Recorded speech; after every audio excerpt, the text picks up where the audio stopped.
Bismillahirrahmanirrahim. Assalamualaikum warahmatullahi wabarakatuh. Alhamdulillahi ala ihsani wa syukru lahu ala taufiqihi wa amtinani. Asyhadu an la ilaha illallah wahdahu la syarika lahu ta'ziman li sya'nih wa asyhadu anna Muhammadan abduhu wa rasuluhu da'ila ridwani. Allahumma salli alaihi wa ala alihi wa ashabihi wa ikhwani. Hadirin dan hadirat yang dirahmati oleh Allah Subhanahu wa taala. Kita lanjutkan bahasan kita dari Risalah Al-Usul As-Sittah yang merupakan landasan-landasan agama yang sudah jelas penjabarannya oleh syariat, namun banyak orang yang justru mengingkari.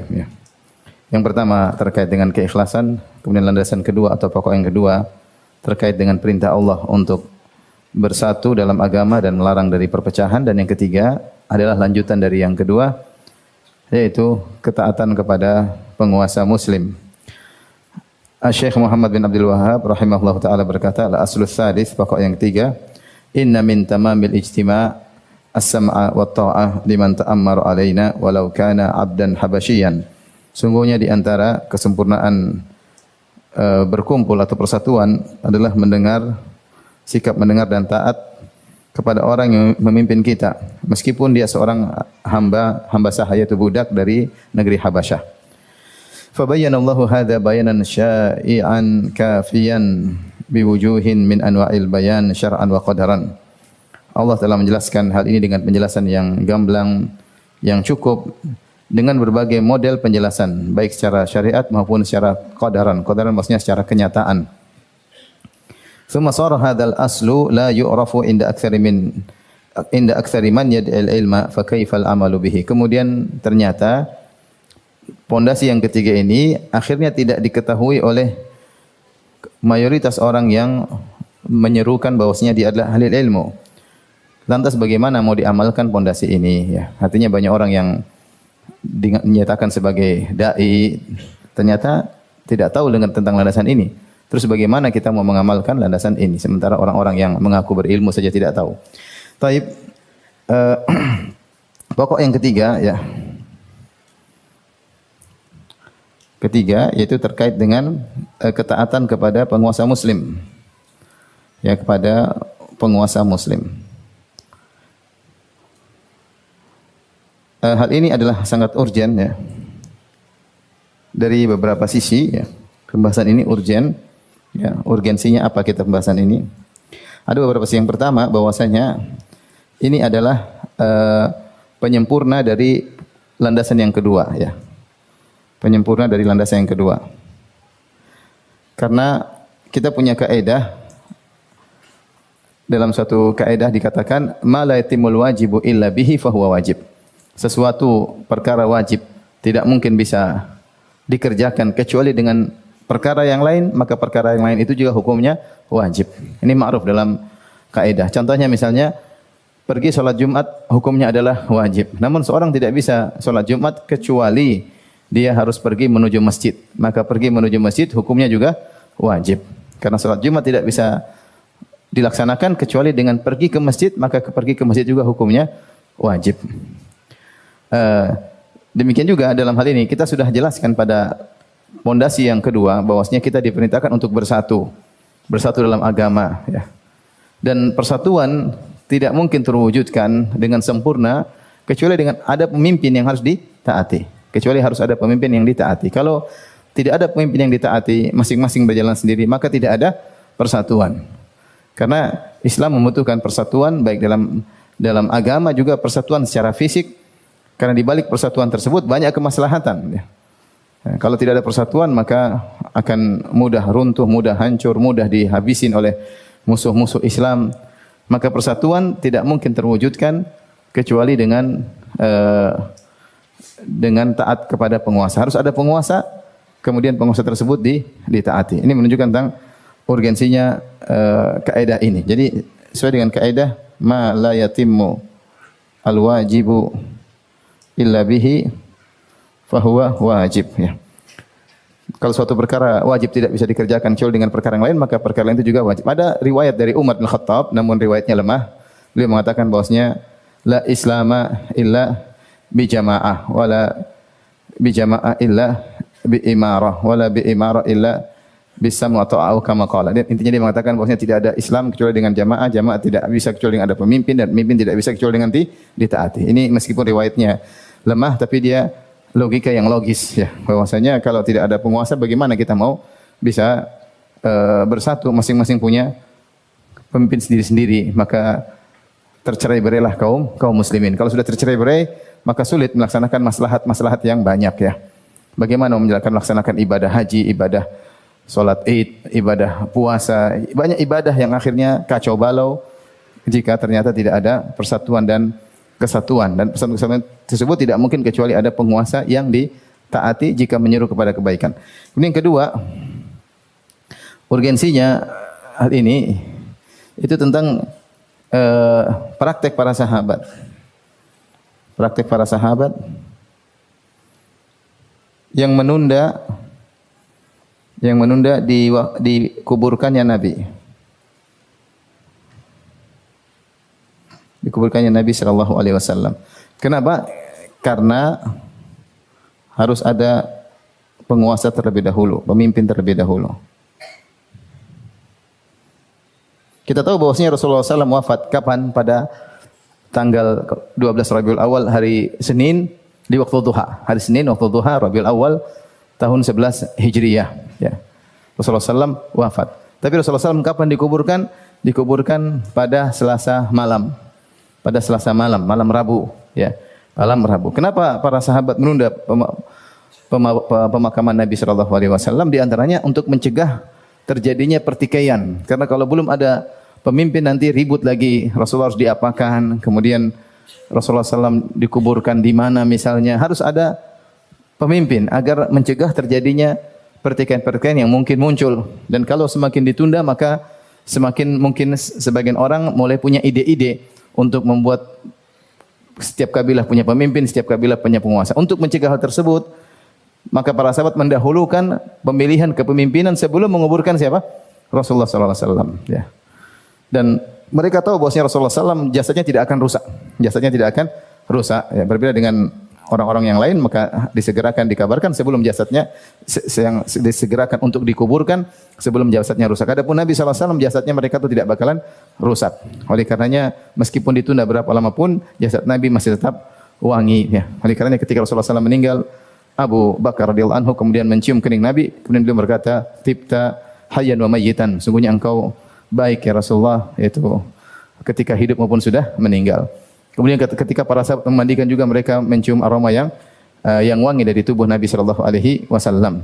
Tapi intinya para sahabat dijelaskan oleh para ulama kenapa mereka menunda pemakaman jasad Nabi sallallahu alaihi wasallam demi untuk ada pemimpin. Demi untuk ada pemimpin. Karena dengan adanya pemimpin tercegahnya terjadi pertikaian, permusuhan, keributan. Dan namanya keributan, pertikaian ini menimbulkan ya kesengsaraan dan azab ya. Dan ketidaknyamanan ya, dan banyak kemaslahatan yang tidak bisa tercapai. Kemudian terkadang juga penting kenapa Rasulullah SAW kabarkan bahwasanya akan datang penguasa-penguasa yang zalim ya. Akan datang penguasa-penguasa yang zalim ya. Maka kita harus bersabar dalam menghadapi penguasa-penguasa tersebut demi persatuan. Maka Nabi SAW menyuruh bersabar demi persatuan ya. Maka ini harus kita tekankan karena akan ada ujian-ujian. Rasulullah SAW sebutkan akan ada ya a'immah yang la yahtaduna bihadi wa la yastannuna bi sunnati, tidak berjalan dengan petunjukku, tidak mengikuti sunnahku ya. Qulubuhum qulubus syayatin fi juthmanil ins, hati mereka hati syaitan dalam tubuh manusia.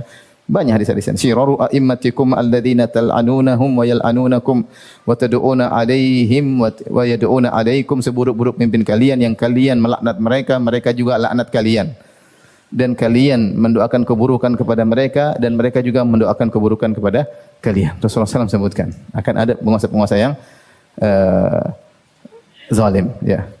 Oleh karenanya pembahasan ini penting karena ketika ada penguasa yang zalim muncul keinginan-keinginan orang untuk memberontak, untuk ribut, untuk bertikai, dan akibatnya akan menimbulkan kemudaratan yang sangat banyak sebagaimana yang sudah kita saksikan di berbagai mancanegara ya. Ketika tidak ada kesabaran terhadap penguasa yang zalim, maka akhirnya mereka bertikai, mereka berperang sehingga tahu-tahu ada yang mungkin 1 juta meninggal atau ribuan yang meninggal, negeri mereka hancur, ekonomi mereka jatuh, kemudian pertikaian antara kabilah dan berbagai macam kemudaratan yang mereka dapatkan, yang ini semua menyenangkan negara-negara yang memusuhi Islam. Manfaatnya kepada siapa? Bukan kepada kaum muslimin. Manfaatnya kepada negara-negara yang benci dengan kaum muslimin. Taib, di antara juga Rasulullah SAW mengabarkan tentang keutamaan bersabar terhadap penguasa yang zalim. Ya, selain demi menjaga persatuan, ternyata ada pahala di balik kesabaran terhadap penguasa yang zalim ya. Sebagaimana seorang sakit, ketika sakit dia diuji ya. Ketika terjadi bencana dia diuji. Sungguhnya ketika dia mendapati penguasa yang zalim, dia sedang diuji juga. Dia sedang diuji juga ya. Nah, bagaimana sikap dia menghadapi ujian tersebut? Maka dia bersabar sebagaimana ujangan-ujangan Rasulullah sallallahu alaihi wasallam. Dan di balik kesabaran tersebut dia akan mendapatkan banyak keutamaan ya, banyak keutamaan. Di antara keutamaan tersebut ya, di antaranya Rasulullah SAW menjelaskan ya, yang sabar ya dan taat kepada penguasa masuk surga. Dalam hadis Rasulullah SAW menyebutkan ketika haji wada, Rasulullah SAW mengatakan ya, ya ayuhan nas ittaqu rabbakum, wahai manusia sekalian bertakwalah kepada Rabb kalian, wasallu khamsakum, dan salatlah salat 5 waktu, wasumu syahrakum, dan berpuasalah di bulan Ramadan, wa addu zakata amwalikum, dan tunaikanlah kewajiban zakat harta kalian, wa ati'u dha amrikum, dan taatlah kepada penguasa kalian, tadkhulu jannata rabbikum, maka kalian akan masuk dalam surga Rabb kalian. Rasulullah SAW Rasulullah menggandengkan tentang rukun Islam disertai dengan taat kepada penguasa. Rasulullah SAW mengatakan ya, pertama bertakwa, ittaqu rabbakum, bertakwalah kepada kalian. Kemudian sallu khamsakum, salatlah 5 waktu. Kemudian sumu syahrakum, berpuasalah bulan Ramadan. Kemudian addu zakat amwalikum, tunaikanlah zakat kalian. Adapun haji, mereka sedang berhaji ketika itu. Mereka sedang haji wada. Setelah itu Rasulullah SAW mengatakan wa ati'u dha amrikum, taatlah kepada penguasa kalian. Ya, tadkhulu jannata rabbikum, kalian akan masuk surga dengan hal tersebut. Maka Nabi yang menyuruh kita untuk salat, dialah Nabi juga yang menyuruh kita untuk bayar zakat, dialah Nabi sallallahu alaihi wasallam juga menyuruh kita untuk puasa, dialah yang Nabi yang menyuruh kita untuk berhaji, dia pula yang menyuruh kita untuk taat kepada penguasa, untuk sabar kepada penguasa. Ya. Rasulullah mengatakan ati'u dha amrikum, taat kepada penguasa. Siapa yang taat kepada penguasa? Tentunya pada perkara-perkara yang baik sebagaimana akan kita jelaskan. Kalau maksiat enggak boleh, ya. Maka dia akan masuk surga. Dia akan masuk surga. Dan sungguhnya taat kepada penguasa, sabar dengan kezaliman mereka bukan perkara yang mudah. Bukan perkara yang mudah. Butuh kesabaran, butuh ketulusan, butuh keikhlasan. Sebagaimana tidak mudah untuk salat 5 waktu, tidak mudah untuk puasa Ramadan, tidak mudah untuk berhaji, untuk bayar zakat. Demikian juga tidak mudah untuk taat kepada penguasa. Namun keutamaannya adalah masuk surga. Ini yang pertama. Yang kedua, Nabi SAW juga menyebutkan siapa yang sabar dengan kezaliman, masuk surga bagi yang taat kepada penguasa. Sabar dengan kezaliman penguasa sebab bertemu Nabi di telaga.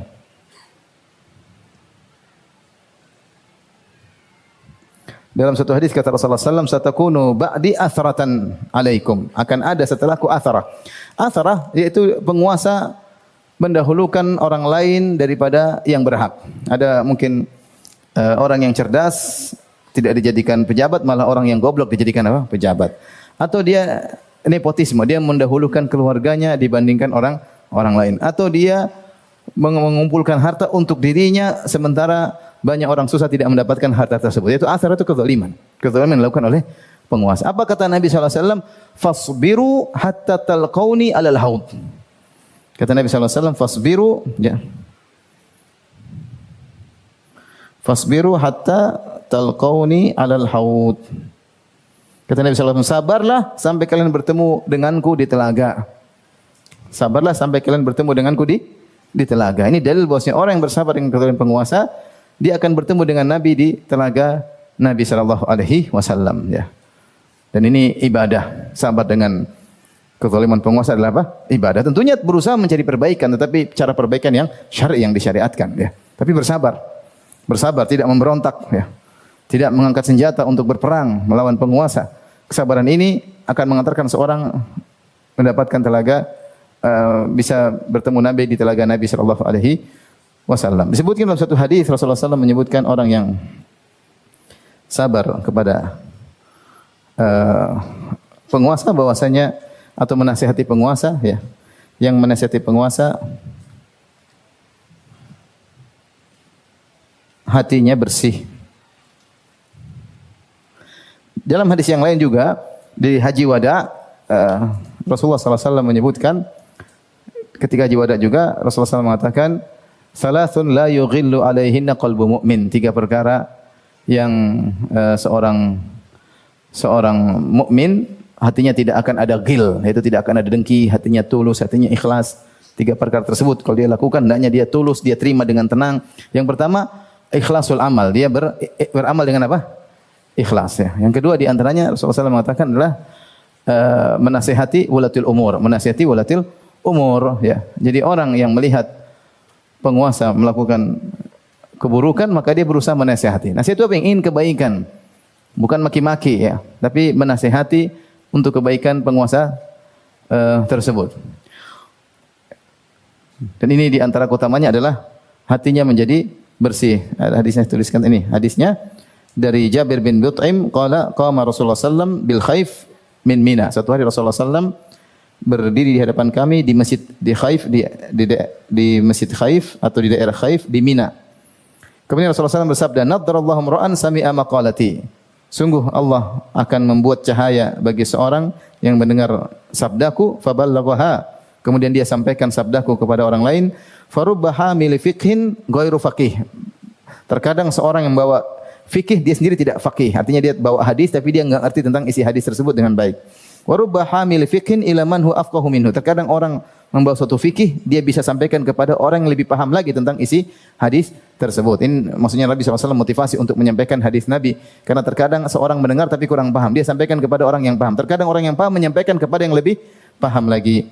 Kemudian dia berkata, "Thalathun la yughillu alaihinna qalbu mu'min." Ini 3 perkara yang hati seorang mukmin tidak ada ghil, yaitu pasrah, menerima, dada lapang. Ikhlasul amalillah, ini yang pertama, ikhlas dalam beramal. Yang kedua, an-nasiha liwatil muslimin. Yang kedua, menasihati. Yang ketiga, luzumu jama'atihim, yaitu melazimi jamaah. Tidak memberontak. Itu persatuan, tidak memberontak. Tidak memberontak. 3 perkara ini kalau dilakukan, maka hati seorang harusnya tenang, tidak perlu, ya. Maka ada kita namanya yang melihat penguasa yang mungkin tidak menyenangkan, kita berusaha menasihati, datang kasih tahu, ya. Karena kalau dia baik, banyak kebaikan di balik itu. Ini di antara keutamaan bersabar terhadap penguasa yang zalim.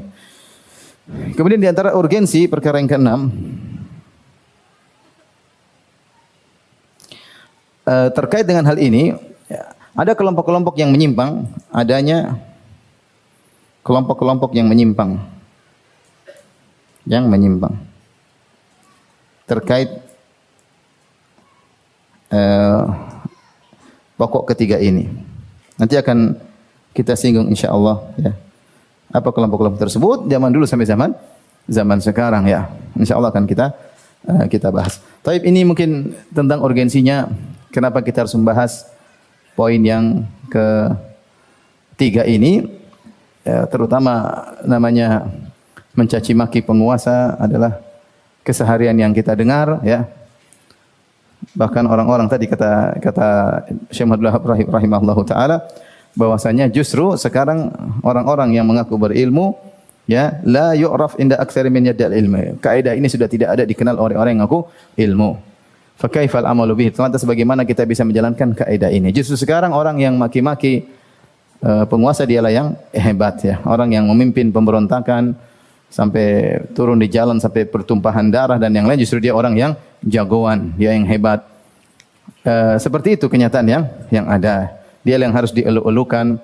Nah, kita berusaha berpegang teguh dengan Al-Quran dan Sunnah. Oleh karenanya pembahasan tentang ini, taat kepada penguasa, baik penguasa tersebut baik atau zalim, dimasukkan dalam buku-buku akidah. Dimasukkan dalam buku-buku akidah. Mungkin saya tambah lagi. Yang ketujuh, pokok ini dimasukkan dalam buku-buku akidah salaf, dalam kitab-kitab atau risalah-risalah akidah salaf. Baik. Sekarang kita akan bahas tentang dalil kaidah ini. Apa dalil tentang kaidah ini ya? Kaidah ini dalilnya banyak, baik dari Al-Quran maupun Sunnah ya, terutama dalam hadis-hadis Nabi sallallahu alaihi wasallam ya. Adapun dari Al-Quran, maka dalam surat An-Nisa ayat 59. Ini sudah ya. Dalil.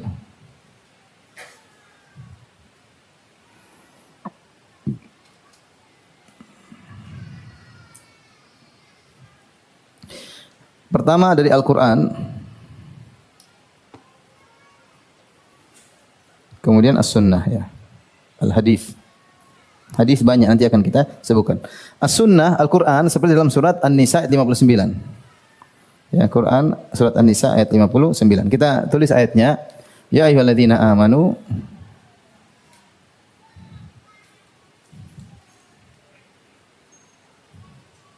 ati Allah wa ati'ur rasul wa ulil amri minkum. Baik, ayatnya jelas. Wahai orang yang beriman, taatlah kepada Allah. Taat kepada Allah secara mutlak, harus taat. Taat. Kemudian juga ati'ur rasul. Allah mengulangi kata ati'u. Taatlah juga kepada Rasul. Taat juga secara mutlak. Kemudian wa ulil amri minkum, di sini Allah tidak mengulangi kata taat. Berarti taat kepada penguasa tidak mutlak. Kepada penguasa tidak mutlak. Untuk kita mengambil faedah dari ayat ini, ya, berapa faedah? Ini penguasa, ya, taat kepada penguasa. Tapi berapa faedah terkait dengan ayat ini? Yang pertama, faedah.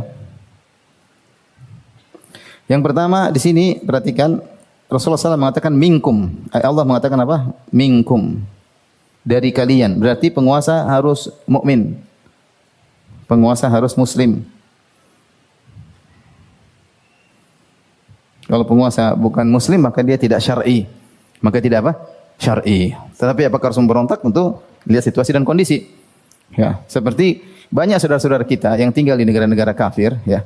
Seperti di Amerika, mungkin di Eropa, mungkin mereka tinggal dan pemimpin mereka orang kafir. Apakah pemimpin mereka pemimpin yang syar'i? Jawabannya tidak. Tapi apakah mereka berontak? Tentunya tidak ya.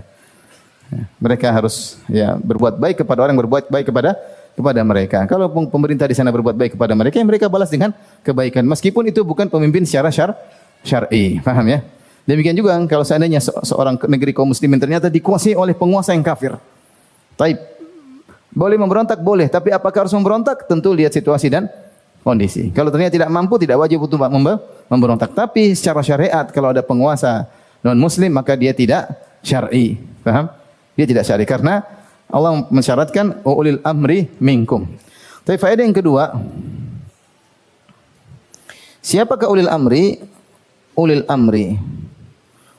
Ulil amri itu yang mengurusi kalian. Ya, yang mengurusi urusan kalian. Maksudnya adalah penguasa. Itu penguasa. Dia benar-benar berkuasa, artinya perkataan yang menjadi keputusan, apa yang dia putuskan itu yang dijalankan. Dia menguasai bawahannya, apa yang diucapkan maka itu yang dijalankan, maka dia adalah penguasa yang sesungguhnya, ya. Seperti kalau di negeri kita yaitu presiden, kalau di negara mungkin raja.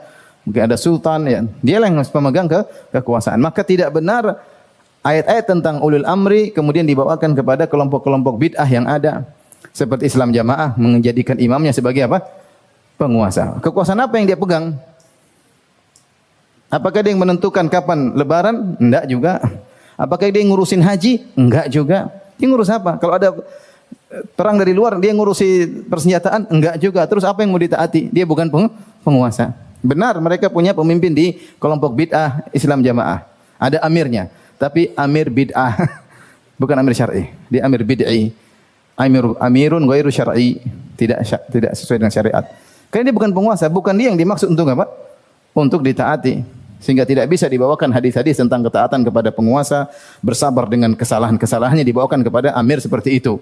Apalagi mereka meyakini bahwasanya kalau orang tidak berbaiat kepada amirnya masuk neraka. Ini amir mana yang surga dan neraka berada di tangannya? Surga dan neraka dibangun di atas ketaatan kepadanya.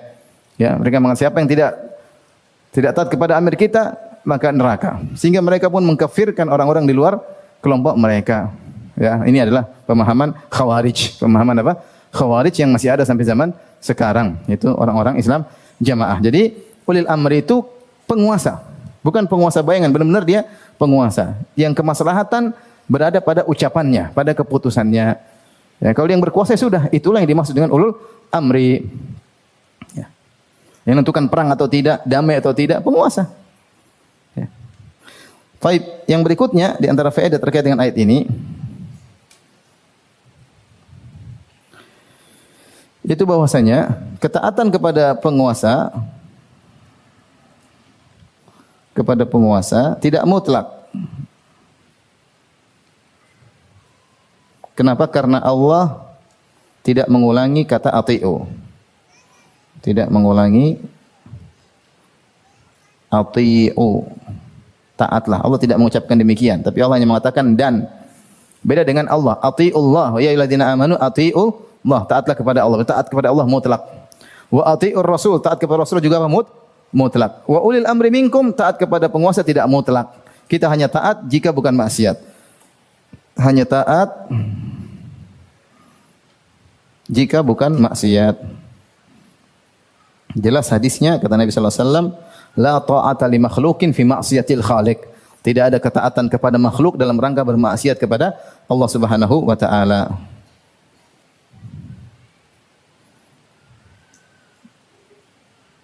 Faham ikhwan? Tidak ada ketaatan kepada makhluk dalam rangka bermaksiat kepada Allah. Sehingga ketaatan kepada penguasa adalah tidak mutlak. Kapan dia suruh, misalnya penguasa nyuruh minum khamar, penguasa suruh makan riba, suruh berzina misalnya, suruh merampas harta orang lain, kita jangan lakukan. Tidak boleh. Tidak boleh. Kalau misalnya seorang dihukum gara-gara tidak melakukan tersebut, dia bersabar. Karena tidak boleh taat kepada seorang pun dalam rangka bermaksiat kepada Allah Subhanahu wa taala. Faedah yang keempat, perintah penguasa ada dua model. Ada dua model. Yang pertama terkait sesuai dengan hukum Allah, sesuai atau terkait dengan perintah syariat.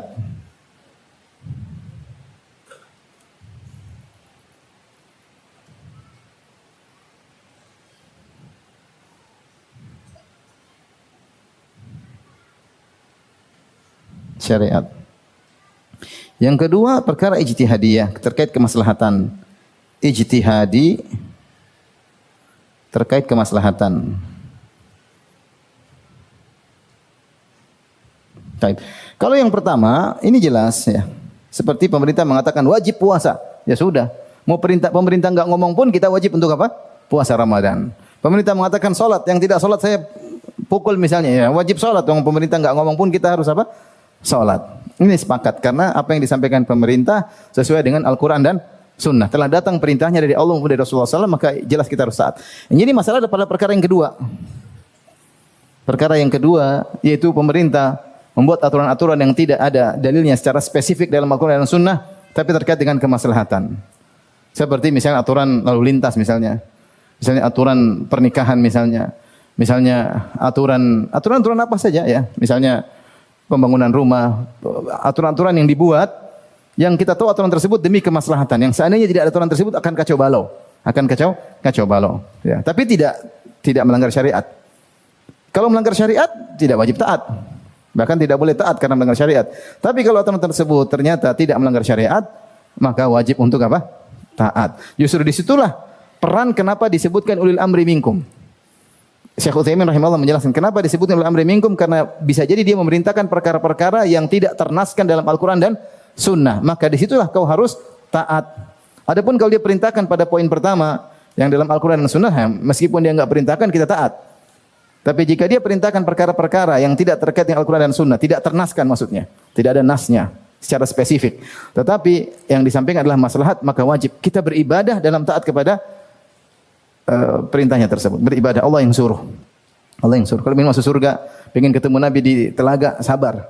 Ya, selama itu perintah baik, ada maslahat, kenapa harus kita langgar? Ya. Harus kita langgar. Ya.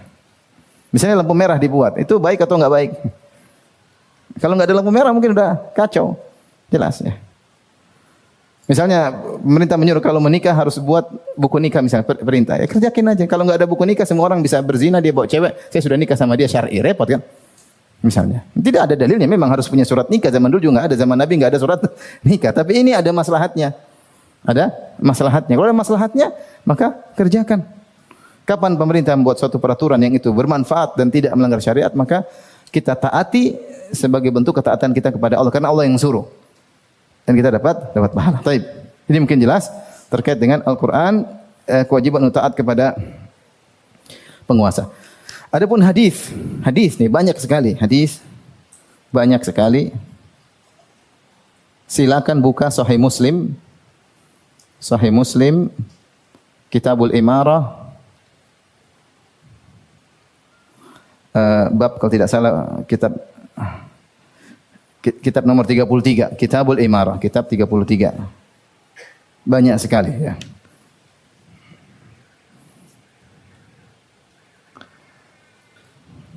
Banyak, ini penting seperti Imam Muslim mengumpulkan hadis-hadis yang diberi judul oleh Imam Nawawi. Jadi dalam Sahih Muslim itu yang bikin judulnya Imam Nawawi. Ya. Yang di dalam buku Sahih Muslim yang dicetak. Bab wujubi taatil umara fi ghairi ma'siyah wa tahrimuha fil ma'siyah. Bab tentang wajibnya taat kepada penguasa selama bukan maksiat, dan haram untuk taat kepadanya jika merupakan maksiat ya. Kemudian beliau menyebutkan banyak hadis, di antaranya beliau membawakan ayat tadi yang kita sebutkan.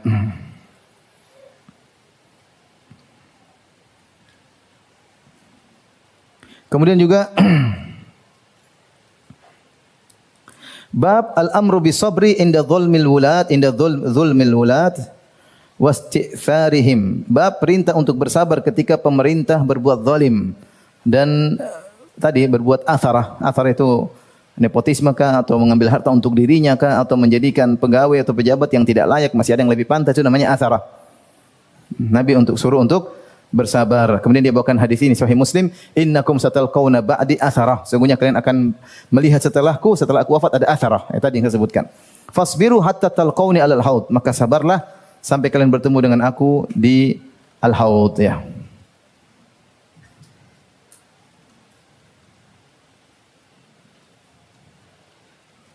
Bab fi taatil umara wa in mana'ul huquq. Bab taat kepada penguasa meskipun mereka menahan hak-hak rakyat. Ini Nabi yang bilang. Semua bab-bab yang menjengkelkan. Ini ujian. Ada penguasa seperti ini, ujian. Tapi kita yang suruh sabar siapa?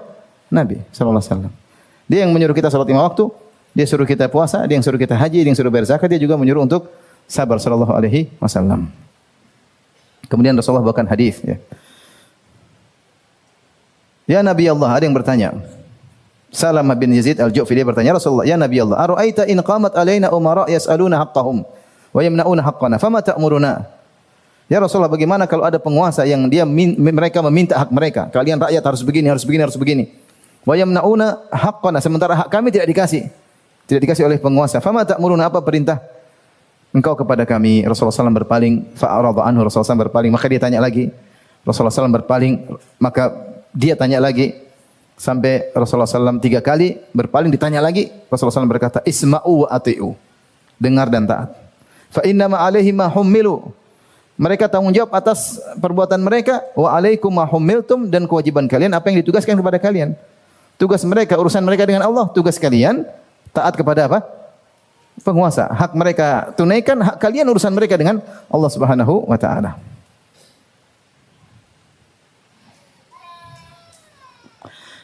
Kemudian bab lagi berikutnya, bab wujubi mulazamat jamaatil muslimin li dhuhril fitan wa fi kulli hal wa tahrimul khuruji ala ta'ah wa mufaraqatil jamaah. Bab tentang wajib melazimi jamaah kaum muslimin ketika muncul fitnah-fitnah dan dalam setiap kondisi, dan haramnya memberontak keluar dari ketaatan dan meninggalkan jamaah kaum muslimin, dilarang, ya.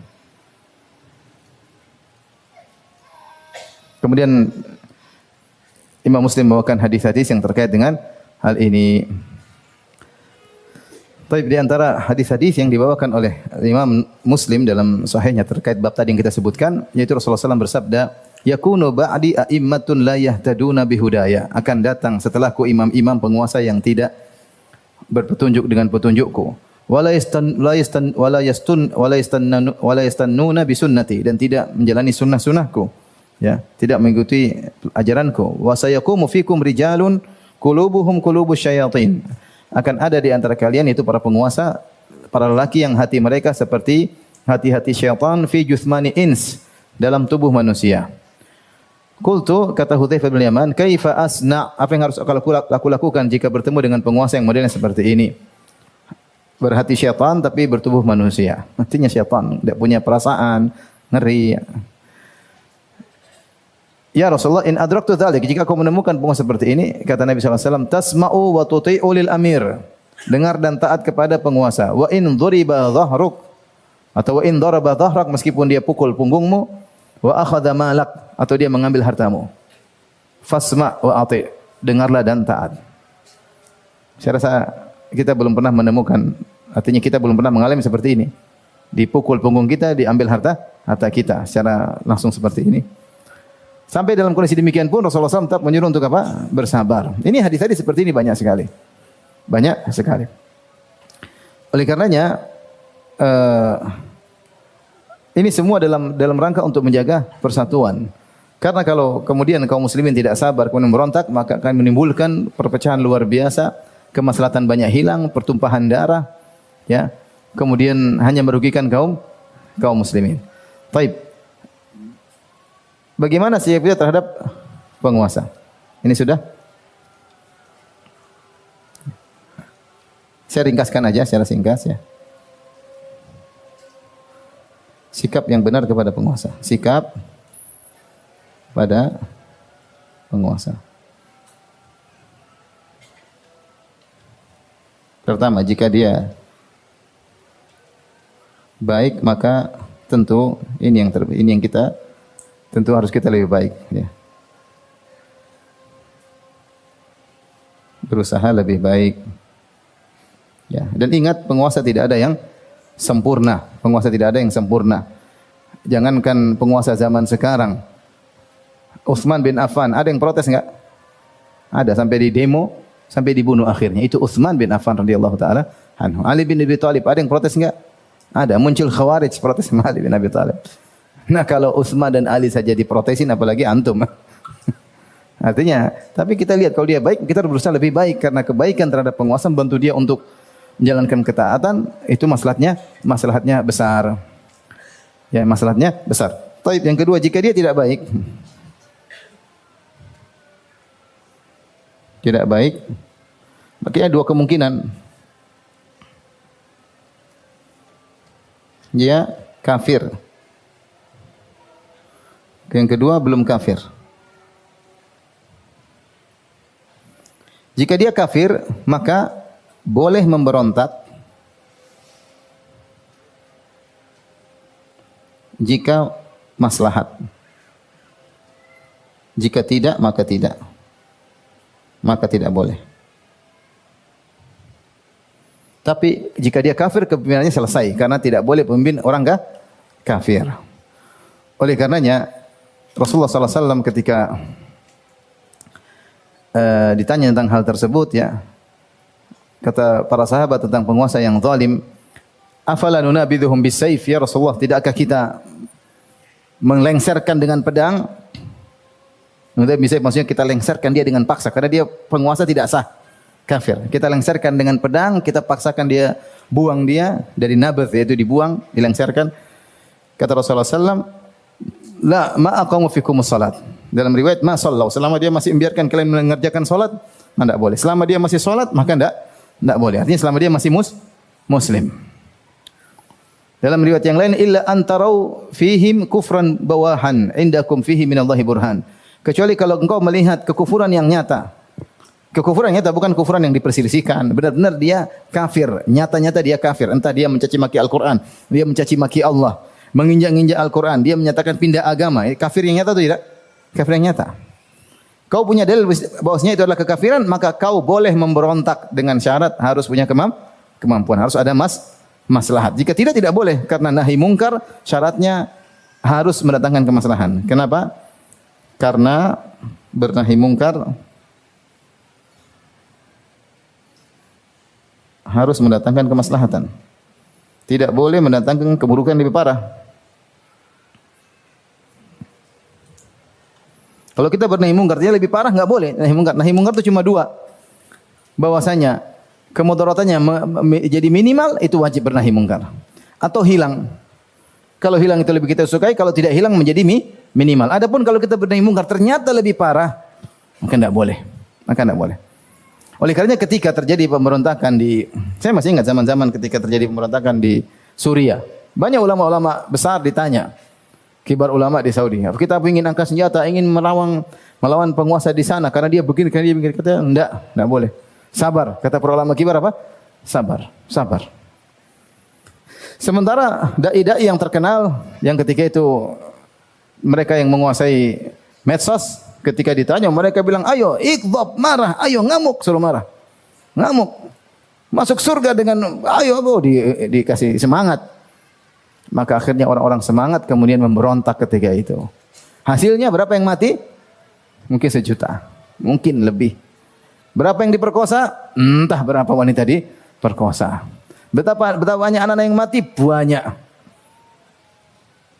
Setelah itu mereka diam. Yang bilang, ayo ngamuk, ayo ini. Dia sendiri tidak pergi ke sana.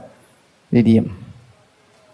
Taruhlah penguasa tersebut kafir. Terlepas kafir atau tidak. Kalaupun kafir, harus lihat masalah atau tidak maslahatnya. Tidak serta-merta kemudian kafir, kemudian memberontak bisa mengakibatkan pertumpahan darah kaum muslimin. Nabi Musa alaihissalam di zaman Fir'aun berapa puluh tahun. Fir'aun kafir atau tidak? Ada yang ragu tentang kekafirannya? Dia rajanya orang kafir, ngaku sebagai apa? Tuhan. Tapi apakah Musa memberontak? Tidak. Bahkan Allah suruh Musa kabur. Ketika kondisi semakin berat, Musa disuruh kabur. Asri bi ibadi. Ya. Suruh kabur bawa hamba-hambaku. Tidak ada Musa kemudian berontak. Kenapa tidak? Tidak mungkin. Oleh karenanya, kalaupun kafir maka tidak serta-merta harus memberontak.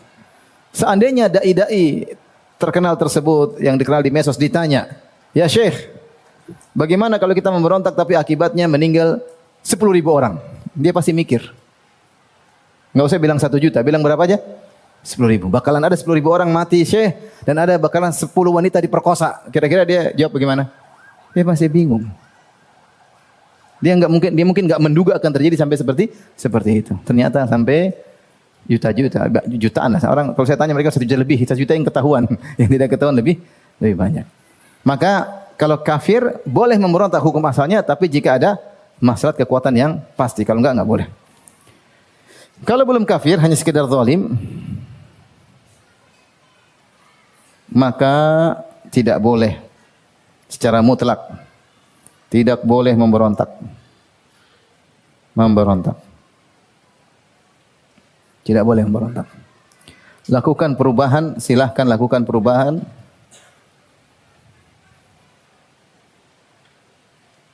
Dengan cara yang baik. Mau nasihati, mau laporin, mau apa terserah. Sudah kan aturan yang ada silahkan.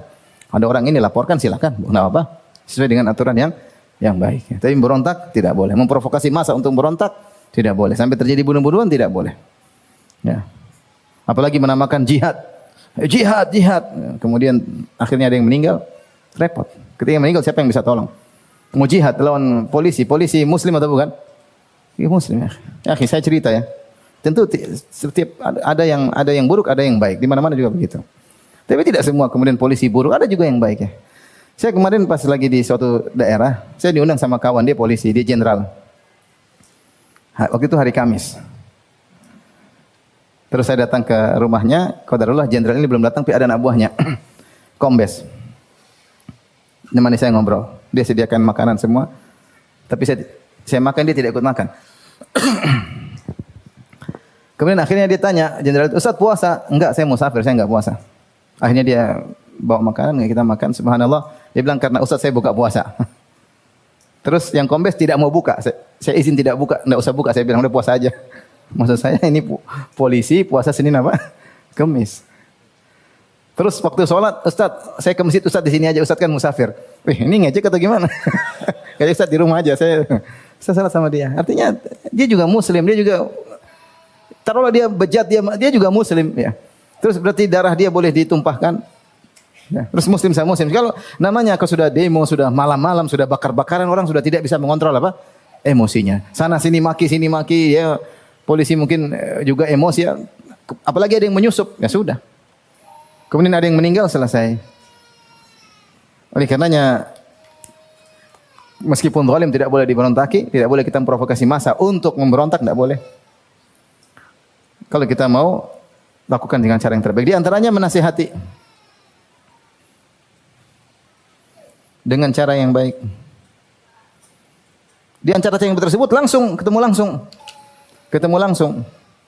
Dalam hadis kata Nabi SAW, man arada nasiha lidhi sultan, fala yubdi alaniyah walakin liyakhudh biyadihi wa liyakhlu bihi fa in qabila minhu fadhak wa illa faqad addama alaihi. Kata Nabi sallallahu alaihi wasallam, atau sebagaimana sabda Nabi sallallahu alaihi wasallam, siapa yang ingin menasihati penguasa, maka hendaknya dia jangan terang-terangan, tapi hendaknya dia datang kepada penguasa tersebut, kemudian dia menyampaikan empat mata, tidak terang-terangan ya. Kalau diterima, alhamdulillah. Kalau tidak terima, maka dia sudah menyampaikan kewajibannya untuk menasihati. Kemudian juga tatkala terjadi fitnah di zaman Utsman bin Affan radhiyallahu taala anhu, maka sebagian orang datang kepada Usamah bin Zaid radhiyallahu anhu. Ala tukallimu Utsman? Kata mereka, wahai Usamah, kenapa kau tidak nasihati Utsman? Maka Usamah menjawab, Usamah bin Zaid radhiyallahu anhu, innakum tarawna anni la ukallimhu illa usmi'ukum? Menurut kalian kalau saya nasihati dia, saya harus ngomong ke kalian? Menasihati penguasa itu ibadah. Kemudian saya harus lapor-lapor sama kalian kalau saya sudah nasihati dia? Ini ukallimu fima baini wa bainahu duna an aftatiha amran la uhibbu an akuna awwala man iftatahu. Aku menasihati dia, ya. Antara aku dengan dia, empat mata maksudnya. Tanpa harus membuka perkara yang bisa mengakibatkan fitnah, yang aku adalah pertama kali membuka fitnah tersebut. Ini para salaf dahulu, mereka terikat dengan nas-nas. Ustaz, boleh enggak kita mengingkari depan penguasa dengan tegas? Boleh. Kalau kau berani, tapi bukan provokasi massa. Kata Nabi SAW, afdalul jihad kalimatu haqqin inda sultanin jair. Sebaik-baik jihadlah perkataan yang hak di hadapan penguasa yang zalim. Nanti kau datang sampai depan dia, kau ngomong. Bukan ngomong di belakang, datang depan dia kemudian apa? Ngomong. Semua perbuatan provokasi massa itu menimbulkan fitnah. Provokasi massa kemudian untuk membuat kemudian kalau sudah fitnah tersebar, kemudian orang angkat senjata memberontak, ya. Yang rugi kita semua. Sudah banyak contohnya di negara-negara luar negeri sana, ya. Ada Suriah, ada Libya, ada Yaman. Hancur atau tidak? Hancur sekarang. Hancur. Maka kita juga pernah hancur tahun 98. Sudah cukup ya. Anak-anak muda yang baru muncul yang mungkin tidak menemukan zaman tersebut, mungkin terprovokasi lagi, ya. Oleh karena seharusnya kita mengambil pelajaran dari pelajaran-pelajaran yang lalu. Kemudian kalau bisa kita doakan, ini yang penting lagi, doa untuk penguasa.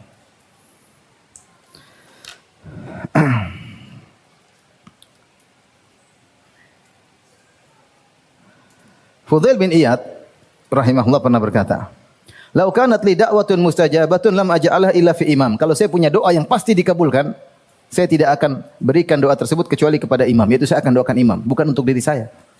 Kalau saya punya doa yang pasti dikabulkan, kita mana? Kalau kita punya doa pasti dikabulkan, kita pasti untuk diri kita. Ya. Imam nomor 127. Kalau dia enggak. Ini ketulusan, karena yang dipikir agama bukan duniawi. Kalau saya punya doa pasti dikabulkan, saya akan buatkan untuk penguasa. Li'annahu idza saluha al-imam aminal bilad wal ibad. Kalau imam baik maka tentramlah negeri dan penduduk negeri. Dalam ayat disebutkan lau anna li da'watun mustajabatun ma ja'altuha illa fi sultan. Kalau saya punya doa yang dikabulkan saya pasti saya berikan untuk penguasa sultan. Qila lahu ya Aba Ali, wahai Abu Ali, yaitu maksudnya Fudail bin Iyad, kunyahnya Abu Ali, fassir lana hadza. Terangkan maksud kau dengan perkataanmu ini, ya terangkan pada kami. Kata Fudail bin Iyad, idza ja'altuha fi nafsi lam ta'duni.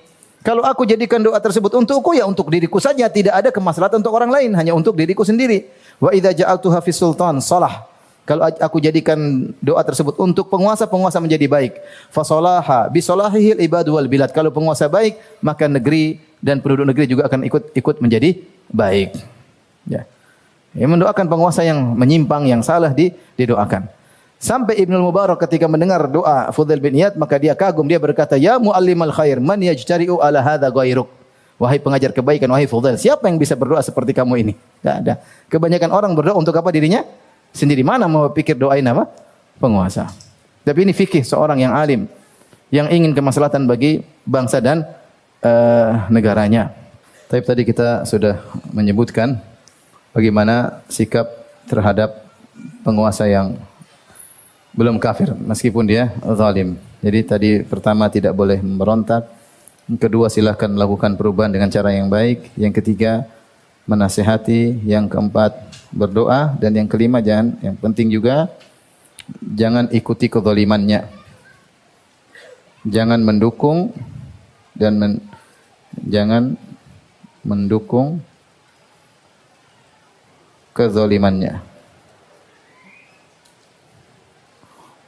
Siapa yang mendukung kezalimannya, maka dia ikut berdosa dan dia tidak akan menemui Nabi di telaga. Tidak akan menemui Nabi di telaga. Dalam satu hadis Rasulullah SAW bersabda dalam Sahih Muslim, "Innahu yusta'malu 'alaikum umara fata'rifuna wa tunkirun." Sungguhnya akan dijadikan pejabat ya yang ada yang kalian setujui para pejabat, ada yang kalian tidak setujui dengan sikap-sikap mereka. Faman kariha faqad bari. Siapa yang tidak suka dengan perbuatan mereka yang mungkar, maka dia telah berlepas diri. Waman angkara faqad salim. Siapa yang bisa mengingkari dengan cara yang baik, maka dia telah selamat. Walakin man radhiya wa taba. Tetapi siapa yang ridha dengan kezaliman tersebut, apalagi mengikuti kezaliman tersebut, maka ini yang tidak selamat. Qalu ya Rasulullah, ala nuqatiluhum? Ya Rasulullah, penguasa seperti ini yang melakukan kemungkaran, tidakkah kita perangi mereka? Qala la, kata Nabi, tidak. Ma sallau, selama mereka masih salat. Hadis riwayat Imam Muslim dari Ummu Salamah. Ini dalil bahwasanya tidak boleh kita mengikuti penguasa kalau dia zalim. Memang kita bersabar, kita doakan, kita berusaha perbaikan, tapi jangan ridha dengan kezalimannya ya. Apalagi mengikuti, apalagi mendukung kezalimannya jika itu benar-benar merupakan kezaliman. Dalam hadis yang lain kata Rasulullah sallallahu alaihi wasallam, "Sayakunu 'alaikum umara ya'murunakum bima la yaf'alun." Sungguhnya akan ada kepada kalian penguasa-penguasa yang memerintahkan kalian untuk melakukan perbuatan yang mereka sendiri tidak melakukannya. Faman saddaqahum bikadzibihim, siapa yang membenarkan mereka atas kedustaan mereka, wa a'anahum ala dzulmihim, dan membantu penguasa dalam perbuatan zalimnya, falaisa minni, maka dia bukan dariku, walastu minhu, dan aku bukan darinya, kata Nabi sallallahu alaihi wasallam, walan yarida alayyal haudha, dan dia tidak akan mendatangi aku di telaga. Maka bukan juga kalau kita sabar kemudian kita menjadi penjilat dalam kesalahan penguasa. Enggak. Kalau salah ya kita tidak ridha, kalau bisa nasihat-nasihat, tapi jangan memprovokasi massa, jangan memberontak. Tapi tidak menjadi penjilat, membenarkan, mengaminkan semua yang disampaikan oleh penguasa. Ya, baik. Terakhir kita akan bahas ini sudah ya. Kita akan bahas tentang model-model kelompok yang membatalkan pokok yang ketiga ini ya. Model-model kelompok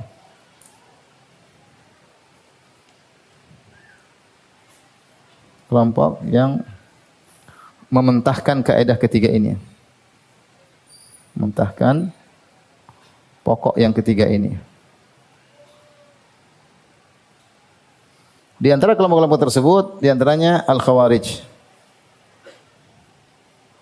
Al-Khawarij mengatakan penguasa yang zalim kafir karena melakukan dosa besar dan harus dilengsarkan. Harus mengatakan penguasa zalim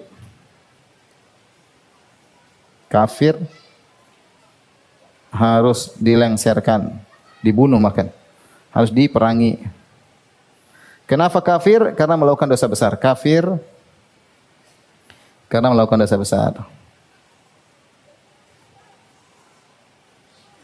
Ini Khawarij. Maka mereka mengkafirkan Ali bin Abi Thalib misalnya, ya. Ya, karena menurut mereka Ali tidak berhukum dengan hukum Allah. Mereka mengatakan la hukma illa lillah, tidak ada hukum kecuali hukum Allah. Ini yang pertama. Yang kedua, Al-Mu'tazilah. Makanya ketika Imam Nawawi rahimahullah atau sebagian ulama Syafi'iyah menyebutkan bahwasanya ada sebagian ulama Syafi'iyah yang mewajibkan atau untuk memberontak pada penguasa yang zalim, kata mereka ini dari pemikiran Mu'tazilah. Jadi ini dari pemikiran Mu'tazilah. Mu'tazilah berpendapat penguasa zalim tidak kafir selama belum melakukan kafiran, tapi wajib dilengserkan. Karena menurut Mu'tazilah pelaku dosa besar bukan kafir, tapi fi manzilah bainal manzilataini. Itu satu tempat tidak kafir, tidak mukmin, tapi di tengah-tengah. Dan dia harus dilengserkan. Ini juga pemikiran, jadi bersatulah Khawarij dengan Mu'tazilah, sama-sama harus melengserkan. Kalau Khawarij dibunuh, kalau ini yang penting lengser. Kalau Khawarij mengkafirkan, Mu'tazilah tidak mengkafirkan, tapi sama-sama harus memberontak. Harus memberontak. Intinya ya, sama-sama harus memberontak. Di antara kelompok juga yang menyimpang yang mementahkan kaidah ini, itu kelompok yang memandang semua khilafah yang ada tidak sah. Semua khilafah atau pemerintahan yang ada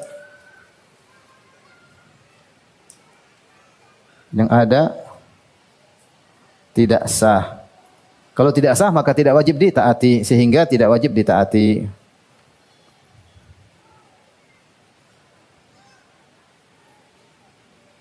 Yang sah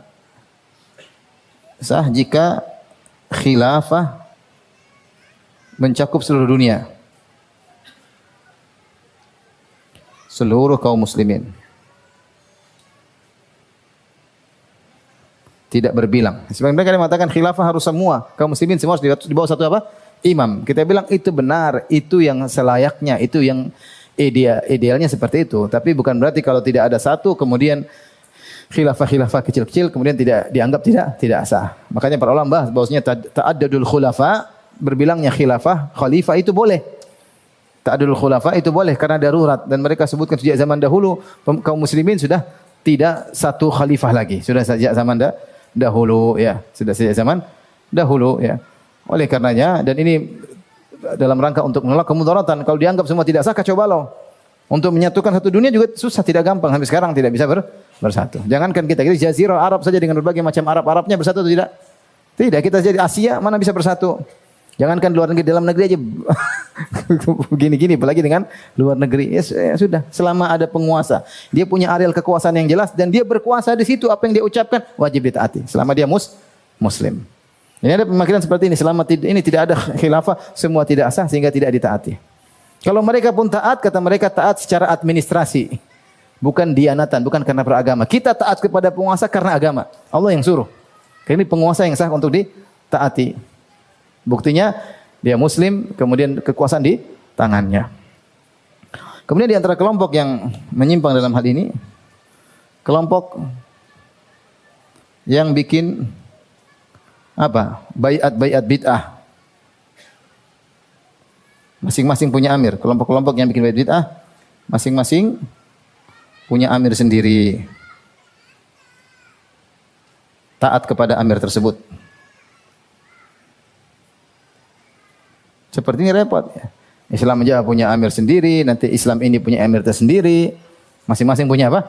Amir. Sehingga dan mereka tidak punya kekuasaan, hanya kekuasaan bayangan. Ya. Seperti dulu ada namanya N11 ya, sampai ada kawan, Ustadz saya dulu gubernur. Dia masih hidup sampai sekarang. Saya dulu gubernur negara ini ya. Ini bukan Islam Jamaah, kelompok satunya lagi. Saya gubernur. Gubernur di mana, Pak? Pak Ustadz, saya gubernur di Australia. Jadi saya secara kedudukan saya apa? Gubernur, di bawah amir, gubernur. Saya bilang, Ustadz salah Ustadz. Masa gubernur sebesar Australia? Australia itu apa? Benua Australia. Wilayahnya luas. Bukan gubernur, raja di situ. Intinya dibuat kepemimpinan bayangan-bayangan yang tidak ada hakikatnya, tidak memiliki kekuasaan sama sekali. Kelompok-kelompok bid'ah ini jelas tidak taat kepada penguasa yang sah karena menurut mereka semua tidak sah. Ya. Kemudian di antara kelompok juga 5 kelompok yang memandang penguasa yang ditaati wajib ditaati hanya yang berpegang kepada kitab dan sunnah.